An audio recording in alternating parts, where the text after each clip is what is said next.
अध्यात्म के प्रति रुझान होना ही जी पुण्य का उदय होना है।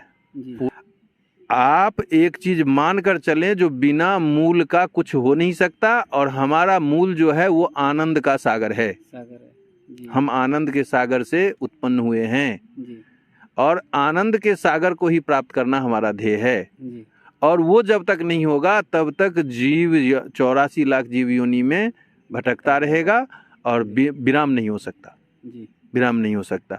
इसमें मन का बहुत ज्यादा खेल है, जी क्योंकि ये है मैनेजर, ये है सेनापति, जी ठीक है ना, लेकिन ये मालिक बन जाता है, ये अपनी चलाने लगता है। जी मालिक तो ऊपर बैठा है ना, मालिक का जगह जहाँ है वो मालिक जो कहे वो करेगा तो ठीक होगा, ये अपनी मर्जी चलाने लगता।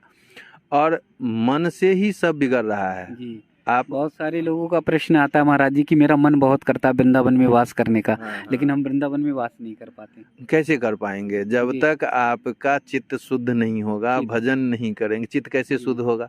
जी जी भजन से। भजन कैसे होगा? सत्संग से।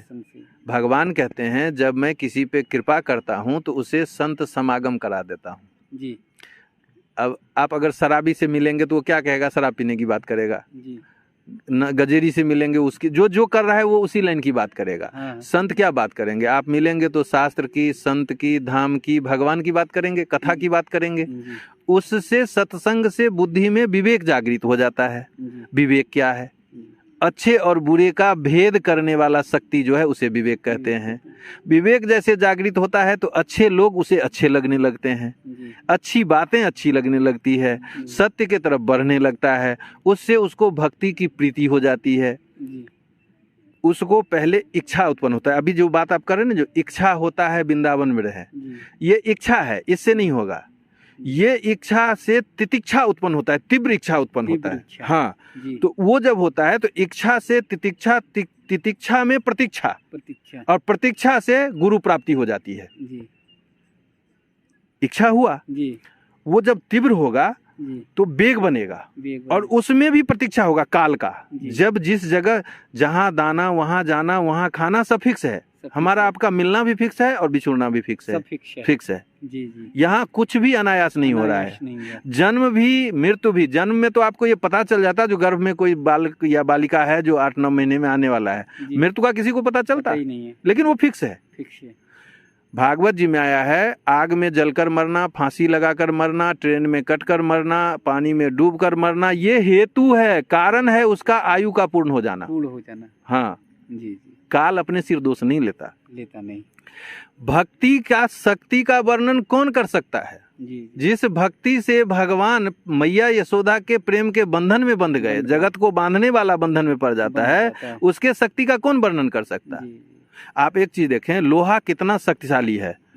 एक छोटा सा कुल्हाड़ी बड़े पेड़ को काट देता है, लोहा लोहे को काट देता है। लेकिन लोहा से ज्यादा शक्ति आग में है, क्योंकि लोहा को गलाकर स्वरूप बदल देता है। आग से ज्यादा शक्ति पानी में है, आग को बुझा देता है, ठंडा कर देता है। पानी से ज्यादा शक्ति इंसान में है, क्योंकि इसमें आग, हवा, पानी, जमीन, आसमान 5 तत्व मूल है, बाकी 25 प्रोडक्ट है। तो इंसान में पानी से ज्यादा शक्ति है, क्योंकि पानी को पीकर पचाकर पसीने और पेशाब में निकाल देता है। और इंसान से ज्यादा शक्ति मृत्यु में है, क्योंकि इंसान को लील जाता है, मार देता है। और मौत से ज्यादा शक्ति भक्ति में है, क्योंकि मृत्यु के देवता के सिर पर पैर रखकर ध्रुव जी विमान में बैठे थे। 5 वर्ष के ध्रुव जी ने जब प्रभु की भक्ति करी और प्रभु प्रसन्न हो गए, जा पर कृपा राम के होई, ता पर कृपा करे सब कोई। जो माँ उसको भगा दी थी वो स्वागत करने लगी, जो पिता गोद में नहीं ले सका वो राज लेकर चला गया, दौड़ पड़ा। तो ध्रुव जी जब विमान में बैठने लगे 36,000 वर्ष राज करने के बाद, तो विमान में बैठने के बाद उनको माँ की याद आई, उदास हो गए। पार्षदों ने पूछा क्या हुआ? बोले जिस मैया ने मुझे इस भक्ति पथ पे अग्रसर किया, प्रेरणा दी, भेजी, उस माँ को छोड़कर मैं जा रहा हूँ, ये मुझे अच्छा नहीं लग रहा। तो पार्षदों ने कहा वो आगे विमान में देखिए आपकी मैया जा रही हैं, आपके जैसा भक्त जिस घर में हो गया उसका तो 21 खानदान तर गया। तो ध्रुव जी जब विमान में बैठने लगे थे तो मृत्यु के देवता जो हैं वो आकर वहाँ बोले जो सरकार यहाँ का नियम है जो मेरे स्पर्श किए बिना कोई जा नहीं सकता, तो आपका तो गति जो है वो दिव्य है, क्योंकि ध्रुवलोक उनको मिल गया है। प्रलय में भी ध्रुवलोक नहीं टिकता, अटल रहता है। तो बोले जो आप मेरे सिर पे विमान थोड़ा ऊंचा है, मेरे सिर पे पैर रखकर विमान में बैठ जाइए। तो भक्ति की शक्ति का कौन वर्णन कर सकता है? भक्ति से कुछ भी अदेय नहीं है भगवान के लिए। भक्ति प्रिया है भगवान के। भक्ति जहाँ रहे वहाँ पे भगवान स्वतः ही पहुँच जाते, उनको बुलाने का भी जरूरत नहीं होता। और हृदय अवरुद्ध हो जाते, आते तो जाने के लिए भी तैयार नहीं होते, क्योंकि वहाँ भक्ति महारानी है ना। जब नारद जी को इसी जमुना पुलिन पे भक्ति महारानी मिली, ज्ञान वैराग्य बूढ़े थे, सोए हुए थे, नदियाँ स्त्री स्वरूप से उनकी सेवा कर रही थी, कोई पंखा झल रही थी, कोई हवा पानी दे रही थी। नारद जी ने जब पूछा ये कौन है, तो भक्ति महारानी बोली ये दोनों मेरे पुत्र हैं, ज्ञान और वैराग्य। मैं और जगह तो घूमते हुए यहाँ तक आई हूँ, तो गुजरात में जाकर तो पाखंडियों ने मुझे खंडित कर दिया, मैं जीर्ण हो गई। यहाँ आकर मुझे तरुण जीवन मिल गया, लेकिन मेरे बच्चे बूढ़े होके बूढ़े रहे। तो उन्होंने कहा जो ये वृंदावन में भगवान के चरण का स्पर्श इस जगह को मिला है, जो और किसी को नहीं मिला है। यहाँ का रज जो है उसको आप हाथ में लेकर देखें, ये भी 2 वर्ण का है, गौर और श्याम वर्ण है। तो उन्होंने कहा जो ये भक्ति के बाहुल्य होने से बाहुल्य क्षेत्र है, इसीलिए आपको तरुण जीवन मिला। यहाँ ज्ञान वैराग का पूछ नहीं है, इसीलिए बूढ़े पड़े हुए हैं। यहाँ मैं बहुत सारे लोगों को, संतों को बहुत सारे सुबह सुबह देखता हूँ दौड़ते हुए चले जाते हैं, मतलब 70-70 साल के हैं दौड़ते हुए। और जगहों पर भी मैं देश में तमाम जगहों पर गया हूँ, ऐसी स्थिति नहीं दिखती। यहाँ तो दौड़ते हुए चले जाते हैं। जी महाराज जी। अभी आपने प्रश्न किया जो मैं आप बहुत जगह गए, बहुत संतों से मिले, देखा, लेकिन वृंदावन में जैसे आप संतों को देखते हैं जो 70-70 80 साल, महाराज जी देखता हूँ 60-70 साल के दौड़ते हुए चलते रहते हैं। उसका कारण है, पहली बात तो ये भक्ति बाहुल्य क्षेत्र है जी। यहाँ ज्ञान वैराग्य का उतना पूछ नहीं है जी। लेकिन ज्ञान वैराग्य के बिना भक्ति बांझ है। अगर किसी औरत को बच्चा नहीं हो तो उसको लोग क्या बोलते जी? बांझ है जी। तो बांझ भक्ति का वो सौंदर्य नहीं है जो पुत्र के साथ ज्ञान वैराग के साथ में हो। इसीलिए वृंदावन में ऐसा नहीं है जो ज्ञान वैराग का बिल्कुल पूछ नहीं है। और भक्ति बाहुल्य है, तो वो भावात्मक भक्ति का प्रवाह जो है वो भावात्मक रूप से होता है। यहाँ पे आप देखेंगे विदेश से अंग्रेज लड़कियां सब आती है और वो ग्रुप में महामंत्र के नाम पे नृत्य करते हुए रोड में चलती है। हाँ, तो आपको लगेगा जैसे स्वर्ग की अप्सरा उतर आई है। जी। आप, ये दुर्भाग्य है हम लोगों का, वो कहाँ पैदा हुई और हमारे यहाँ आकर साड़ी पहनती है, हमारे यहाँ आकर नृत्य करती है भक्ति में, भक्ति महारानी के साथ नृत्य करती है। और हमारे घर की मैया लोग डीजे बजाकर बहू को लेने जाती है नाचते हुए, तो वो आते ही नचाना शुरू कर देती है। अरे नाचना है तो नाच आगे नटवर के, जो जिंदगी में कभी नाचना न पड़े। गाना है तो गाओ आगे नटवर के, कभी किसी के आगे गाना न पड़े। मांगना है तो मांग नटवर से, और किसी से क्या। मीरा जी ने कहा ऐसे बर को क्या बरूं जो जन्मे और मर जाए, बरिये सुंदर लाल को जन्म सफल हो जाए। अरे वाह, यहाँ भक्ति बाहुल्य क्षेत्र है ये। यहाँ इसीलिए ऐसा आपको दिखता। हाँ, भगवान को प्राप्त करने का हजारों विधि है, 112 विधि तो योग का है। लेकिन भक्ति भक्ति में भी 2 प्रकार है, एक है साधना भक्ति, एक है आराधना भक्ति। साधना भक्ति में क्या है, हम समस्त साधनों के द्वारा भगवान को पकड़ने का कोशिश करते हैं। उसमें च्युत हुए तो गर्त में जाने का, च्युत होने का डर ज्यादा है। जैसे वृंदावन में बंदर बहुत दिखता है आपको। एक बंदरिया का बच्चा उसके पीठ या पेट में चिपका हुआ है, बच्चे को भूख लगी है। बंदरिया ने एक फल देखा पेड़ में पका हुआ, बच्चे अपने समस्त इंद्रियों के द्वारा हाथ से पैर से बंदरिया को चिपक के पकड़ रखा है, और बंदरिया अपने समस्त इंद्रियों के बल को संग्रह करके उस फल को लक्ष्य करके इस डाल से उस डाल को जंप मार रही है। ये साधना भक्ति का प्रमाण है। साधना भक्ति समस्त साधनों को लगाकर यहाँ पर उस फल को पकड़ने का कोशिश किया जा रहा है। ऐसे ही अच्छा, उसमें अगर बच्चा च्युत हुआ, छूटा, या बंदरिया का निशाना चूका, डाल छूटा, तो च्युत हो जाएगा, शरीर छूट जाएगा। ठीक, ये है साधना भक्ति। भगवान को ऐसे ही लोग पकड़ना चाहते हैं, वो कठिन है। अच्छा, दूसरा है आराधना भक्ति। इसी जगह पे आप देखो बिल्ली का बच्चा, जी। वो जब भूख लगे म्याऊं म्याऊं करता है तो बिल्ली का दांत कितना पैना है, चूहे को पकड़े किसी जीव को पकड़े फाड़ दे, लेकिन उसी दांत से अपने बच्चे को पकड़ कर ले जाती है एक जगह से दूसरे जगह, कुछ भी नहीं होता, कुछ नहीं होता। बिल्ली जब पहुंचती है बच्चे के पास तो बच्चा पकड़ता नहीं माँ को, वो निढाल होकर छोड़ देता अपने शरीर को, ऐसे ऐसे लेटने लगता और बिल्ली उसको पकड़ लेती है। तो हम लोगों का है आराधना भक्ति, हमने सरकार के हवाले अपने आप को छोड़ दिया है। अर्जी लगाना हमारी मर्जी, माने न माने तुम्हारी मर्जी, जो तुम्हारी मर्जी वही हमारी भी मर्जी। तुम्हारे द्वारा दिए गए सजा को भी रजा समझकर कबूल करने को तैयार है। क्यों? माँ बाप अपने बच्चे का बुरा कभी नहीं चाहते।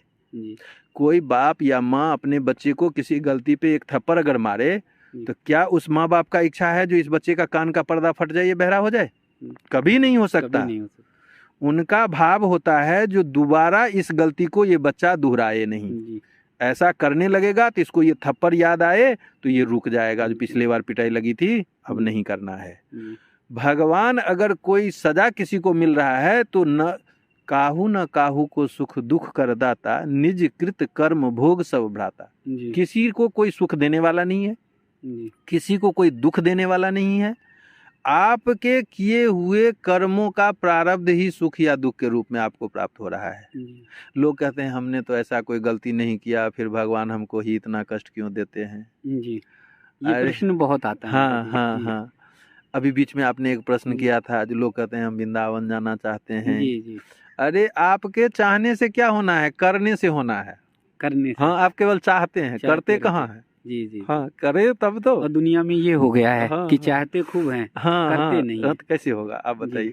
अब कोई कहे जो मैं नरेंद्र मोदी का जगह लेना चाहता हूँ जी, तो नरेंद्र मोदी से ज्यादा पावर, नरेंद्र मोदी से ज्यादा संकल्प शक्ति, नरेंद्र मोदी से ज्यादा संगठन बल सब कुछ हो तो हो सकता है जी। कहने का मतलब जो आप चाहते हैं उससे ज्यादा आपको मिलना चाहिए, हर चीज आप में होना चाहिए वो क्वालिटी। ऐसे नहीं होता, केवल चाहने से नहीं होता है जी। चाह गई चिंता गई मनवा बेपरवाह, जाको कछु नहीं चाहिए वो ही शहंशाह। जिसको कुछ नहीं चाहिए वही शहंशाह है। यहाँ तो सबको चाहिए, आप चाहते हैं। आप चाहते हैं जी, आप कृपा चाहिए ना, जो श्री जी का कृपा हो, जो वृंदावन वास हो जाए, सो तो आप नहीं चाह रहे हैं। आप चाह रहे हैं जो हम वृंदावन बसे जी। तो वृंदावन में एक बार मैं गृहस्थ अवस्था में आया था, आधे घंटे का मेरे पास टाइम था, अपनी गाड़ी से आया था और महाराज जी का दर्शन करके मुझे 40-42 दिन के लिए बाहर जाना था जी। तो जैसे मैं चलने को हुआ तो एक संत मिले, सामने से आ रहे थे, मैं गाड़ी रोका, उनके पास गया, दंडवत प्रणाम किया। तो उन्होंने पूछा लाला कब आए? मैं कहा महाराज जी अभी आए, आधा घंटा हुआ है, अभी जा भी रहे हैं, 20-25 दिन के लिए बाहर जाना है। उन्होंने कहा एक बात बता, गेंद के ऊपर सरसों का दाना डालेंगे तो कितना देर टिकेगा? मैं कहा महाराज जी वो तो टिकेगा ही नहीं आएगा, वो तो स्पर्श मात्र से नीचे आ जाएगा। तो बोले वृंदावन में जीव ऐसे भी अगर पड़ जाए, स्पर्श मात्र भी हो जाए तो कल्याण हो जाता है। तू तो बोल रहा आधा घंटा हो गया। वृंदावन में 4 प्रकार की मुक्ति है।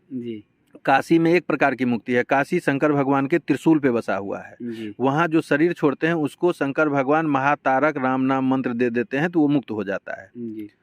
और वृंदावन में 4 प्रकार की मुक्ति है। मुक्ति तो यहाँ घर घर पानी भरती है जी। वृंदावन में आपका जन्म हो जाए जी, पहली मुक्ति। वृंदावन से संबंध हो जाए, दीक्षा हो जाए, कुछ हो जाए, दूसरी मुक्ति। वृंदावन में शरीर छूट जाए, तीसरी मुक्ति। शरीर कहीं और छूटे और वृंदावन में 16वां संस्कार हो जाए, दाह संस्कार हो जाए, चौथी मुक्ति। तो वृंदावन कोई जमीन का टुकड़ा नहीं है, ये भगवान का नित्य लीला भूमि है, हृदय स्थली है। और श्री जी भी गोलोक से वृंदावन का ज्यादा महत्व है।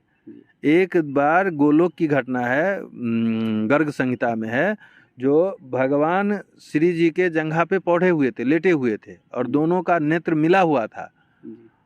भगवान ने कहा आप हैं मैं हूँ, फिर भी आप पूर्ण प्रसन्न नहीं है, क्यों? श्री जी बोली प्रभु सब कुछ तो है, वृंदावन नहीं है ना। अच्छा, अरे वाह। हाँ, तो इस वृंदावन का महत्व जो है जी। और ये वृंदावन कोई जमीन का टुकड़ा नहीं है जी। वृंदावन दिव्य भूमि है, लीला भूमि है। नंद बाबा एक बार बोले जो हम प्रयाग को जाएंगे कुंभ नहाने जी। तो कन्हैया बोले जो बाबा आप प्रयाग को जाओ कुंभ नहाने जी। तो बोले हाँ चौपाल में बैठे थे, बहुत यादव लोग बैठे थे। इतने में सबने देखा एक काला कलूठा घोड़ा बहुत लंबा चौड़ा तगड़ा सा दौड़ता हुआ आया और ब्रज रज में लेटने लगा। तो लेटते लेटते सफेद हो गया, और जब और खूब लेटा तो वो एक दिव्य शरीर धारण कर लिया, एकदम गंधर्व शरीर, देव तुल्य हो गया। तो नंद बाबा ने पूछा आप हैं कौन? तो उन्होंने कहा मैं तीर्थराज प्रयाग हूँ। अरे तो बोले अभी ये जो दशा देखा ये, बोले लोग जब वहां जाकर हमारे में स्नान करते हैं, अपना पाप छोड़ कर आते हैं, तो मैं उस पाप से कलुषित हो जाता हूँ, ये काला रंग हो जाता है मेरा। फिर मैं वहां से आता हूँ ब्रज में, रज में जब लौटता हूँ तो मैं अपने निज स्वरूप को प्राप्त करता हूँ। तो भगवान बोले बाबा अब जाएं वहां प्रयाग? बोले नहीं, जब प्रयाग शुद्ध होने ब्रज रज में आए तो हम कहाँ प्रयाग जाएं? वृंदावन में ये महिमा है, ये महिमा है वृंदावन की। वृंदावन का आस भलो, गृहस्थ के लिए बास नहीं भलो। क्यों? गृहस्थ जब यहाँ आएगा तो दोष बुद्धि उसका रहेगा, ये बाबा ऐसे करते हैं, वो बाबा ऐसे करते हैं। न भुक्तम क्षीयते जन्म कर्म कोटि शतैरपि अवश्यमेव भुक्तव्यम कृत कर्म शुभाशुभम। जीव के द्वारा किए गए पाप या पुण्य का फल भोगे बिना कोटि कल्पों तक जन्म मृत्यु के चक्कर में पड़ा रहेगा, वो मुक्त नहीं हो सकता है। क्यों? क्योंकि प्रारब्ध तो भुगतना ही पड़ेगा। लेकिन अगर वो भगवान का चरण शरण ग्रहण कर ले तो मुक्त हो जाएगा। कैसे? भारत देश में एक संविधान में नियम है, जो बड़े से बड़े मुजरिम को सुप्रीम कोर्ट ने फांसी की सजा दी और वो राष्ट्रपति के यहाँ क्षमा याचना लगा दिया, क्षमा याचिका लगाया, तो राष्ट्रपति उसको जीवन दान दे सकता है। अगर एक देश का नश्वर शरीर का मालिक राष्ट्रपति अगर बड़े से बड़े मुजरिम को जीवन दान दे सकता, तो जो जगतपति हमारे प्रभु हैं वो क्या नहीं कर सकते वो। तो जो भगवान के चरण शरण को ग्रहण कर ले तो वो मुक्त हो जाएगा। लकड़ी का एक पहाड़ बनाइए आप, ढेर जमा कर दीजिए और थोड़े से ईंधन के साथ एक चिंगारी का संपर्क करा दीजिए, तो सबको जलाकर क्या कर दे? राख कर दे। एक भगवान का नाम अग रूपी पहाड़ को जलाकर राख करने में सक्षम है। क्विंटल भर दूध में एक चम्मच नींबू का पानी डाल दीजिए, क्या होगा? फट जाएगा। क्विंटलों भर पहाड़ अगर जमा है, एक भगवान का नाम उसको फाड़ने के लिए काफी है। जी सहज, हाँ, शुद्ध हृदय से, शुद्ध हृदय से। मिसरी से मीठो नाम हमारी राधा रानी को, ब्रज बरसानो है धाम हमारी राधा रानी को। मधुर मधुर नाम हरि नाम, हरि नाम मधुर मधुर नाम, राधे श्याम मधुर मधुर नाम, सीताराम सीताराम। जग में सुंदर है दो नाम, चाहे कृष्ण करो कहो या राम। ये तारनहार है। आप एक चीज बताइए, कितना बली आदमी हो, पहलवान ही हो, जिम्नास्टिक करने वाला हो, मैं कहता हूँ माने तैरने में तैराक हो, बहुत बड़ा, बहुत बलशाली, उसको आप समुद्र बोलिए तैर कर पार करो, डूबेगा कि नहीं? समुद्र अगम है जी, उसका डूबना निश्चित है जी। इस भवसागर अगर ये है तो इस भवसागर को पार करना अगम है अपने बल से जी। लेकिन उसी जगह किसी लूल्हे लंगड़े अंधे को भी अगर पानी के जहाज में बिठा दिया जाए, सहज पार कर जाएगा। तो यहाँ इस भवसागर से पार करने के लिए गुरुदेव ने अंधे लंगड़े लूल्हे को भी अगर नाम रूपी जहाज में बिठा दिया तो वो सहज पार कर जाएगा, क्योंकि गुरुदेव पतवार थामे रहते हैं। दूसरी बात, ये भवाटवी जो है ये गोखुर की तरह हो जाती है। जैसे गाय के बच्चे के खुर का निशान एक छोटा बच्चा भी एक कदम में पार कर जाए, जैसे ग्लोब जिसमें विश्व का नक्शा है, उसको अगर आपके सामने रख दे तो आप पार हो जाएंगे। लेकिन पूरी दुनिया को कहे पार करो तो हो सकता है जीवन खत्म हो जाए, नहीं कर सकते।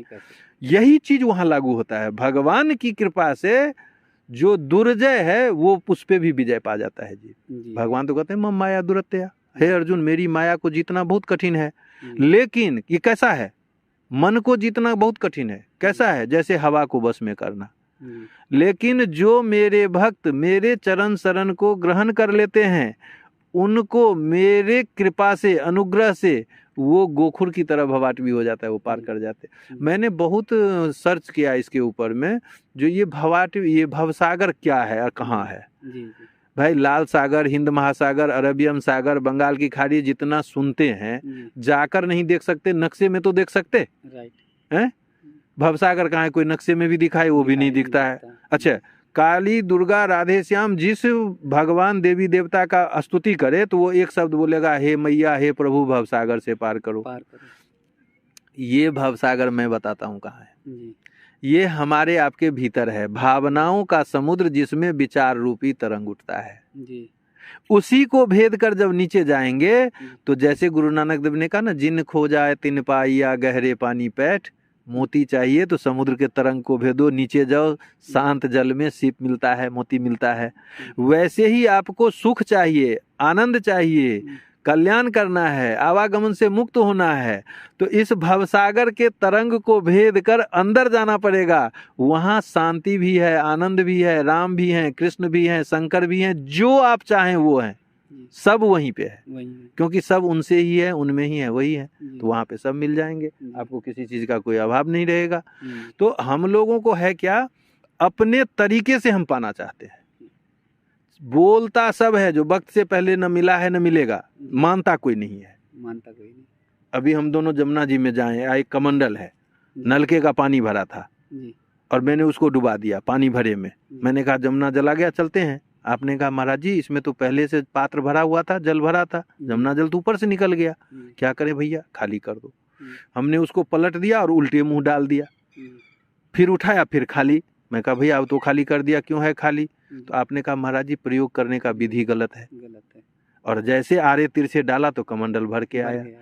आनंद की तो यहाँ नदियां बह रही, समंदर उमड़ रहा है, लेकिन हम अपने तरीके से, या तो पात्र पहले से भरा हुआ है कूड़े कचरे से, नलके के पानी से, और नहीं तो मुंह उसका उल्टा पड़ा हुआ है। यही कारण है जो नहीं हो रहा है।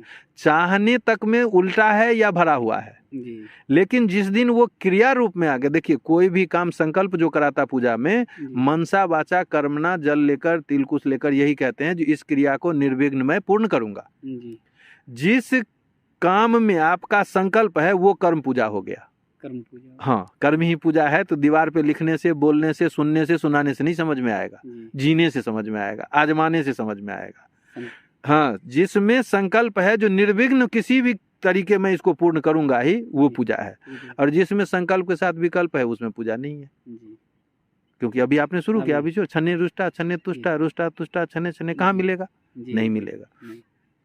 भगवान को प्राप्त करने का, या सुखी होने का, या शांति प्राप्त करने का संकल्प आपका प्रबल होना चाहिए, वो पूजा होना चाहिए। संकल्प जो आपका है, जो किसी भी बाधा को पार करके मैं निर्विघ्न इसको प्राप्त करूंगा, तो फिर तो प्रकृति उसमें सहयोग करने लगती है, आबो हवा साथ देने लगता है, और भगवान भी कृपा कर देते हैं। और संतों का संग, गुरु की कृपा, इसके बिना आप नहीं जा सकते उधर। क्यों? क्योंकि व्यास जी ने जब 17 पुराण और भागवत लिख दिया और मन अशांत था, तो नारद जी ने कहा था आपने भगवान के ऐश्वर्य का और सब चीज का तो बहुत वर्णन किया, उनके प्रेम का वर्णन नहीं किया, लीला का, प्रेम का जो लीला उसका वर्णन नहीं किया। और शांति प्रदान करने का लाइसेंस तो भगवान के कथामृत में है। तो सत्संग मिलेगा, विवेक जागृत होगा, विवेक जागृत होगा, भक्ति में प्रीति होएगी, भक्ति में प्रीति होएगी, प्रभु की प्राप्ति हो जाएगी। यही विधि है, इसके अलावा और आगे कुछ नहीं। हाँ, और कुछ नहीं है। आपके चाहने से कुछ नहीं होने वाला है, करना पड़ेगा। अरे भोजन सामने रखा है, जब तक उठाकर मुंह में डालेंगे नहीं तो अंदर जाएगा? कौन सा ऐसा काम है जो केवल चाहने से हो जाता है? तो इसीलिए हाँ, करने से होता है। कर्म प्रधान विश्व करी राखा, जो जस करहि तस फल चाखा। तो ये केवल बोलने के लिए नहीं है, ये जीने के लिए है। आप कीजिए। तो आज आप जिन संतों की बात करते हैं, देखिए एक चीज ध्यान सबको रखना चाहिए, परिस्थिति कैसा भी हो, मन स्थिति संयमित रहना चाहिए। क्यों? किसी भी क्षेत्र में राजनेता, अभिनेता जो भी हुए हैं, उनका परिस्थिति सामान्य नहीं रहा। गुरु नानक देव जब जिंदा थे तो लोगों ने पत्थर भी मारा, कबीरदास जी, लेकिन उनका मन का स्थिति संयमित रहा, इसीलिए हिट कर गया। इसीलिए लोग आज सिर झुकाते हैं, इसीलिए जहां पत्थर मारा वहां गुरुद्वारा बन गया। मन का स्थिति अगर परिस्थिति के साथ बदलने लगा तो फिर तो पागल खाने जाना पड़ेगा। आपको एक बहुत सुंदर मैं दृष्टांत बताता हूँ। ये आज़ादी के समय का हमारे देश का है। तिलक जी का नाम आपने सुना होगा। हाँ, इसमें बहुत ज्ञानवर्धक एक तत्व आएगा सामने। तिलक जी को अंग्रेज के सभा में बुलाया गया। तो इनके दोस्तों ने कहा जो आप वहां जाकर जब बोलिएगा तब वो लोग समझेगा जो इंडिया में भी हमसे कोई बात करने वाला है जो अंग्रेजी में भी बात कर सकता है। जी। तो आप ये टेढ़े जूते का सोल वाला जूता और पगड़ी और ये बांध के साफा बांध के जाइएगा, ये ठीक नहीं, आप एक कोट पैंट बना लो। उन्होंने ऑर्डर दे दिया, टेलर को कपड़ा दे दिया। सुबह को पार्क में घूमने जाते थे, गए, आगे आगे एक सेठ घूम रहा था, वो भी रोज आता था और पीछे ये चल रहे थे। एक आदमी दौड़ता हुआ आया, बोला सेठ जी कंपनी में आग लग गई। सेठ के चेहरे पे कोई फर्क नहीं पड़ा, चाल पे कोई फर्क नहीं पड़ा। देखिए मन स्थिति बदलना किसको बोलते हैं। वो पूछा ज्यादा पूरी कंपनी जल गई? बोला आधी। बोला कोई आदमी भी नुकसान हुआ? बोला एक आदमी झुलस गया। मैनेजर कहाँ है? हॉस्पिटल ले गया उसको। बोला ठीक है तुम चलो मैं आता हूँ। वो जितना रोज घूमता था उतना ही घूमा, कोई जल्दीबाजी नहीं दिखी, चेहरे के इंप्रेशन में कोई फर्क नहीं पड़ा, चाल में कोई फर्क नहीं पड़ा, रूटीन में कोई फर्क नहीं पड़ा। और उसके बाद घूमते हुए वॉकिंग डिस्टेंस पे ही उसका फैक्ट्री था, वहाँ गया, ऐसे खड़ा हुआ और देखकर बोला बहुत मेहनत से बनाया था, सब कुछ जलकर भस्म हो गया, राख हो गया, कोई बात नहीं, यहाँ इससे बढ़िया फैक्ट्री बनने वाली है, ऐसा बोला। हाँ जी। तिलक जी उसके साथ खड़े थे। तिलक जी साइड ले जाकर उसको बोले जो आपकी कंपनी जल गई, आपने अभी बोला जो बहुत मेहनत से बनाया था और आपको कोई कष्ट नहीं हुआ उसका? आपके चेहरे, आपसे तो ज्यादा आपका नौकर परेशान था, आपके चेहरे पे हाव भाव में नहीं फर्क पड़ा, चाल में फर्क नहीं पड़ा, जितना घूमते थे उतना घूमे, यहाँ आने के बाद भी आप वैसे ही सहज हैं जैसे पहले थे। अभी जो आपने कहा तो क्या दुख नहीं हुआ? वो बोला महाराज अग्नि का स्वभाव है जलाना, मेरा एक आदमी तो जल गया, हॉस्पिटल में है, अगर मैं भी कूद जाता तो मुझे भी जला दे, लेकिन मेरे भीतर तो 5 तत्व है, आग है, पानी है, हवा है, आकाश है। एक तत्व अगर अपना स्वभाव नहीं छोड़ सकता तो मैं 5 तत्व का मालिक अपना स्वभाव क्यों छोड़ दूं? मैं क्यों छोड़ दूं? रही बात फैक्ट्री की, इस फैक्ट्री को जब मैं बनाया तो मैं ए से गिनती शुरू किया था और जेड तक ले गया था, बहुत मेहनत लगा था।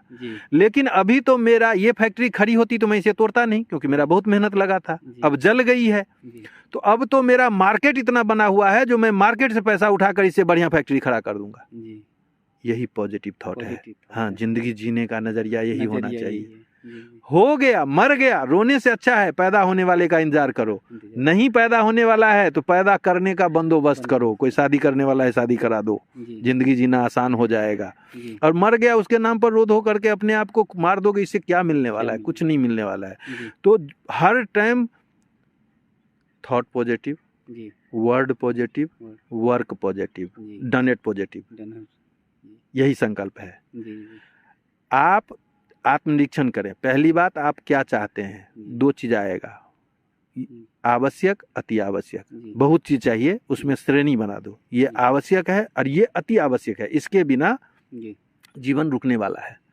उसमें एक को परम आवश्यक में ला करके कॉन्सेंट्रेट हो उस पे। जैसे दीवार में ड्रिल से छेद करके कील लगा देते हैं, वैसे उस पे मनसा वाचा कर्म ना लग जाओ, ड्रिल कर दो, डन हो जाएगा, हो जाएगा वो काम।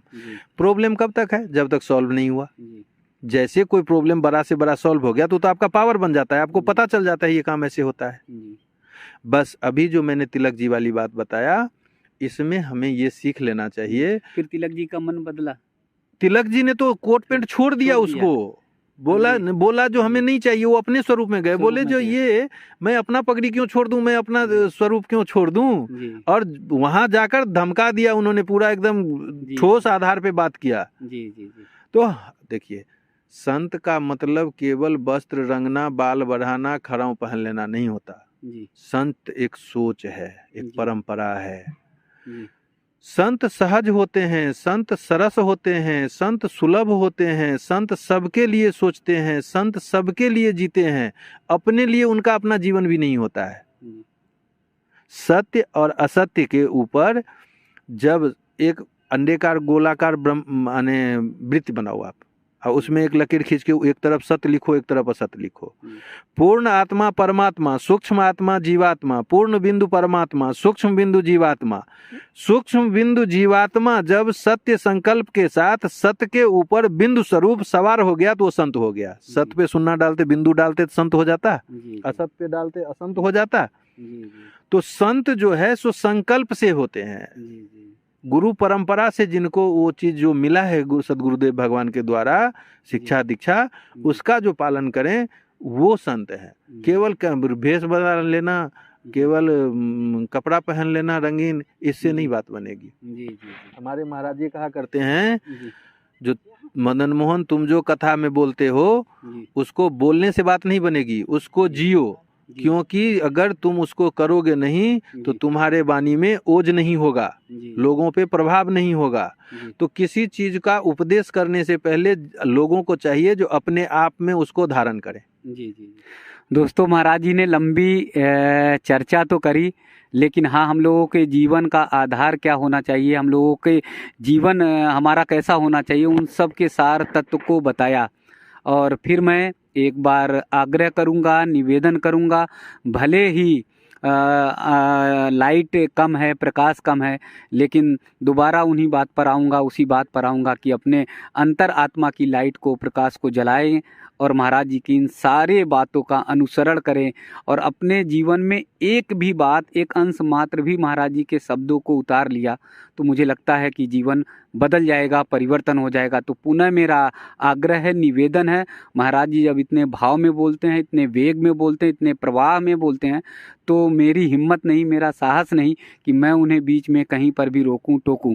बोलते बोलते देखिए कैसा भाव आया कि सूर्यदेव थे और वो लालिमा लिए हुए थे और धीरे धीरे अस्त हो गए, अंधकार आ गया। लेकिन मेरा फिर निवेदन कि प्रकाश, अपने मन के प्रकाश से हम सब जो है महाराज जी का अनुसरण करें। और कोई भी प्रश्न आए वो कमेंट्स बॉक्स में आप करिएगा। महाराज जी का मैं निवेदन करूंगा कि उन प्रश्नों का जरूर उत्तर दें। हाँ, निवेदन, आग्रह ये है कि सिर्फ धर्म के बारे में, अपने सनातन संस्कृति के बारे में ज़्यादा पूछें, भगवान कल्याण के लिए, और हाँ, आत्म कल्याण के लिए, अध्यात्म के से जुड़ा कोई प्रश्न हो तो वो कर सकते हैं। और कई लोगों ने इनसे कहा जो नंबर महाराज जी का चाहिए, तो सामूहिक रूप से नंबर देना ठीक नहीं है, लेकिन आध्यात्म से जो भावुक हों या रसिक हों, जो ऐसे हों जिनकी भावना हो या रस हो, जिनमें जो आध्यात्म से जुड़ने के लिए बात करना चाहते हों, करें। अन्यत्र लोक वार्ता के लिए कॉल ना करें।